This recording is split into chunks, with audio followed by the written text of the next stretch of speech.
Man, I wanted to do something different, man. I am late as hell. Sinners came out in April. Today is July 26th. Ooh, July 26th, wow. And I finally saw it a couple of days back, and I just want to do a review on it because when movies come out and there's just big hype train around it. Sorry about my dogs barking. Uh, I don't want to scream and yell at them I'm on camera, but yeah, when movies come out, there's this big hype train centered around it, and I don't just to not really sway my opinion or anything. I try to like give it a gap of time before I jump in it and watch it. And this movie, everybody, movie fans, fans that don't really know movies, everybody came out the woodwork. It's like, hey man, Cody, I know you love movies. See Sinners, man. Sinners is so good. And I finally got into it. So Sinners is about two brothers, two twin brothers, who I want to say they're both army veterans or just guys that were in the army, but they are from Mississippi. They take a 7 8 year travel to Chicago where they come up on some money, and with that money they come back, and their goal is to start this juke box, club type of place. And what's crazy is they foreshadowed the entire movie in the beginning, like um, the they're so basically they recruit their cousin. He's a talented musician, and I think that this kid is basically a spiritual reincarnation of representing the power of music. But um, the beginning of the movie starts with him being distraught, coming back home after this whole entire thing, this entire jukebox situation um, turns deadly. So, yeah, man, just to get deep into the review itself, um, I want to say the positives and I want to give my negatives on it. My positives on it is just first off, I feel like they captured that moment in time really well. Like, obviously, they didn't have the best accents, but what they did was you felt like you were in that Mississippi town and it felt unique to that time period. Like, everything from the slang to the haircuts, the outfits, they did a great job of just capturing that moment. Um, I think Michael B. Jordan did a good job with his role. Um, I like the switch up, it being, most people would have known it would have been a vampire type of thing, or it would take this route. But I do like the switch up, and I feel like they kept your attention the, the whole time.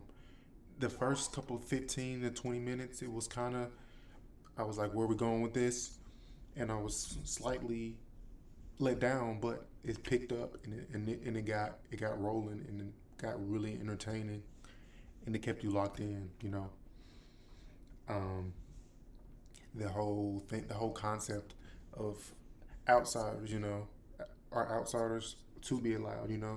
Um, is this foreshadowing Black Wall Street? Or what is um, what is the symbolism that they're trying to put out? But I do think they did a awesome job as far as keeping this thing entertaining. A lot of different messages with community were put in here, and I thought was brilliant. Like, you had the Asian family that they were in cahoots with. You had um, them being able to connect together and do a business. I'm looking at that like, man, the economics of these communities, like the Asian community does an incredible job of setting up shop and not doing too much. Like, I don't want to make this overly racial content, but I want to make this an in-depth review of how I feel about this movie because it's just so people like it. Like the normal movie critic or normal movie watcher really enjoyed this movie. But yeah, I'm looking at things like that. I'm looking at the, I guess the lead vampire, how he made his way into the movie. Him going into this white, fooling these white people. So it's like this outsider concept isn't a race thing. If you want to get caught in race, then you will be let down. But the outsider coming into this white family's house and basically tricking them, taking their life and converting them over, and then having these Indians coming in talking to these white people like, hey, if you see this guy, just know it's gonna get real ugly if y'all let him inside. Um, yeah, and then it switches to the whole creation of the club. Obviously, they got that club money from a white man in the South. And at that time, a common practice was to sell black people property and then go take it back from them with a mask on. So you sell it to them as a normal person, and then you come back with your clan and your team and you take it from them or kill them or burn it down. Just take back the property you had. So even that is foreshadowed on early. You know, they when they're buying this property, they're like, hey, if you come back with your people, I'm gonna kill you where you standing. And if you watch the entire movie, obviously spoiler alert, if you watch the entire movie, they do come back indeed, and he's ready for them. Um, but yeah, uh, that scene, there's a lot of like subtle foreshadowing that's happening. Even the person I was the most mad at was this woman right here. She's the one that I was the most mad about because something in her soul brought her out of that building, and I'm trying to figure out if she always was evil or if this just organically happened because she went outside and she felt bad for the other people that happened to be white. She was the only white woman in that jukebox, the club, and yeah, I was just kind of slightly distracted by. I'm still trying to see if there were any tell signs like in the in any scene she was prior to before that happened. Like I'm pretty sure in those time periods there was um like not a four-way stop, but like a train stop where that's like where the whole community had their little meetup for the day, and that's the first time she's brought to attention as far as a character in the movie. But she plays a pivotal role as far as letting everybody in. Um, Obviously, you know, movies have to drag situations on, but a lot of times, I'm like, why is she outside? Why is she there with them? You know, why didn't she leave in time? Um, yeah, I just want to highlight that I do think Ryan did a great job. This is unlike any movie that he's been doing. Um, yeah. Let's get to the negatives. There's a few negatives for me. That's why it's not a perfect score. Everybody says, it's incredible. Like I think it's great cinema for 2025. But I want to say some of my negatives. People don't necessarily want to hear. I hated the club scene where obviously they're conjuring past spirits and future spirits. It's always something that I've been intrigued with is that we have the powers and the senses to be able to do so. And people often only think about the past, but no, we have our ancestors to the left and our ancestors to the right, that we are on the same playing field with at all times. Everything is happening at the same time, but we're just all in different linear paths of time. But I hated that scene where they're in the club and all these random people from different time periods come up and jump around. I thought that was, I don't know. I thought it took the integrity away from that time period. Obviously, they're flashing back and for it, but it just kind of made it slightly corny to me when it had been so true to the texture of that time period. I mean, as I alluded to earlier, I feel like, man, my dogs is going crazy. I'm so sorry, but I alluded to it earlier that I didn't love the accents.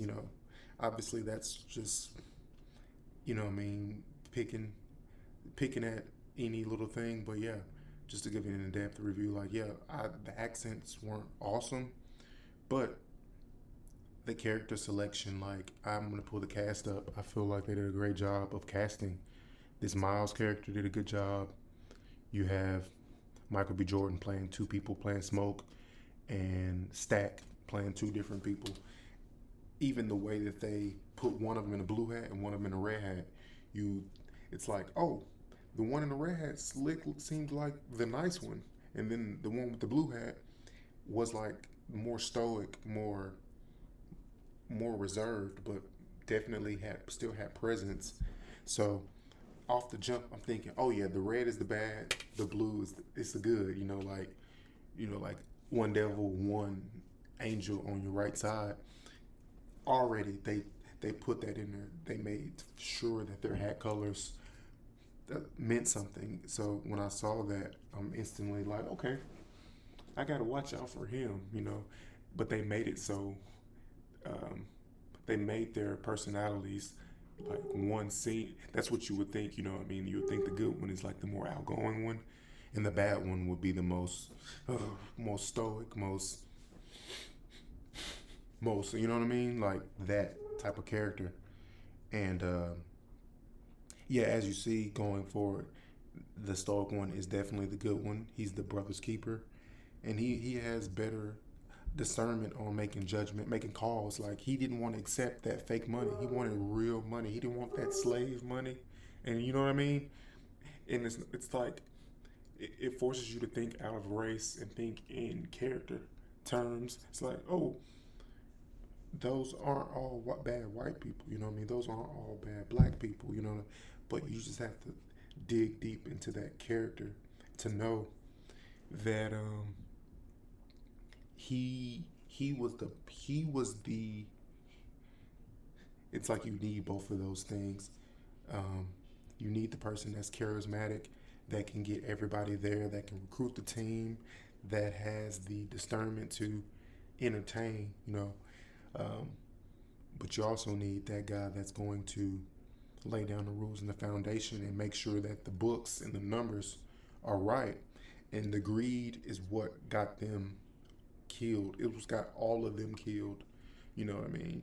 Um, they're short on money. They're like, oh, with these type of books, we're gonna run out of money in 2 months. So yeah, with that information, they um, they get inspired to that white woman's like, hey, them they might have some good money. They might be able to give us some money and keep this thing going. Let's see what they got. We need it, and um, that opened the door to the whole uh, the main plot of the thing. This Haley Steinfeld woman, she's the one who let them in. You know what I mean? And that was pivotal into everybody else coming down. All these other characters slowly but surely uh, get the disease on them. Um, I know I kind of drifted away from my cons, but another con was I didn't think that last scene was necessary, or maybe it just wasn't done in a way that was authentic to me. Was basically one of the um, Michael B. Jordan and Haley. They came back reincarnated in the '90s because this Miles character, he becomes old. You know what I mean? It becomes like 60, 70 years later, and he's still playing at the club that they're speaking on. The scene comes in. He's like, "Hey man," the security guard's like, "Hey man, we got two more people. You want to let them in?" because these conjuring spirits or these vampires, they have to be invited inside. So he says, yeah, he lets them in, and it happens to be the reincarnated Michael B. Jordan characters. I want to say is it Stack and Mary, and they just, I just feel like that. Like the concept is great, but I just feel like the execution, it needs to keep the same texture. You know what I mean? Like, keep the same texture. Don't stray away. It needs to feel like it's old. In 70 years, when you see this, you want to be like, man, did this come out in 1920? That's what I mean. You don't want to know that came out in 2025. You want to know, you want to feel like it came out at that time period. And that's all up to creativity. Like, in, in my personal opinion, I think it works best when you keep the texture similar. You know what I mean? But I don't have that many gripes about it. I was entertained. It was worth the wait. I think it's a perfect movie? Not at all. But I do think it's um, a great piece of art to digest for this time period. Like, yeah. Another thing I was so angry about is like, man, they didn't use that garlic the right way. Like they could have put that garlic and melted it down and had it in all these bottles and just, you know what I mean? That that garlic was not used the way it needed to be used. I'm like, y'all could have did more damage. And then this Chinese woman she done let everybody in because she was mad, on some careless, on some bull, job type thing. She burned herself alive to kill her husband, and yeah, it's definitely a sad story. It's a story of, I don't want to say gentrification because it's not overly a race thing. It's a story of letting in bad energy and letting demons into something that's good, and having the discernment to not act for money. Money is what got that. Money is what killed this. If they didn't care about money, they would have nobody would have got in, or they just would have waited outside until everybody got done with the party. But I can go on all day. It's just a think piece. And yeah, just back to, I think they did a great job. Like everybody, they had a great job as far as um, assigning these roles. People played great. This Miles guy, he got the touch. You know what I mean? If you watched, he did his thing. He did his thing with Pearline. But that's it, guys. I don't want to do too much for y'all, but I just want to say thank y'all for staying and watching the whole entire thing. I love y'all. Peace and blessings, man. I'll see y'all on the next one. We out.